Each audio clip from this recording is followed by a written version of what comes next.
这群报名参与壮世代课程的中高龄民众，不管退休或是单纯的家庭主妇，都认真听取职场达人王丽婷的示范，如何将新科技导入美容的实作，只要15分钟就可以随当当，并学习精准抓住每一个客人不同需求来管理服务。它可以做科技管理，它可以做的帮客人做规划皮肤，也能够做得比较漂亮。行动美容也能够服务在我们的社区做服务据点，采用 VIP 的方式，我觉得这个是蛮好的。台南市白雪社区发展协会延续和劳动部云嘉南分署合作推动5050壮世代就业网络计划，今年就是以科技美容业的讲座和实务打头阵。去年第一期学员，不管是因为爱美投入科技美容，或者是投入手做豆干、做泡菜等农产品加工，搭配数位行销，都有满满收获。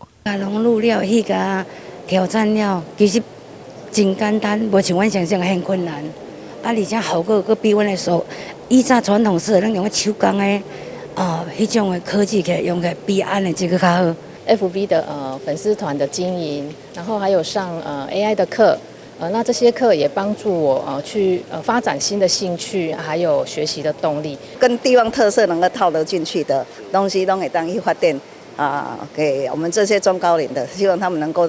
有在第二次的那个创业机会啊。白雪社区因为有台湾第一盐的历史，所以如何发展社区产业、培养社区人才，同时兼顾中高龄退休转型再就业的需求，十分用心。教他们怎么做行销，还有手机的 APP 的一些操作方式，还会办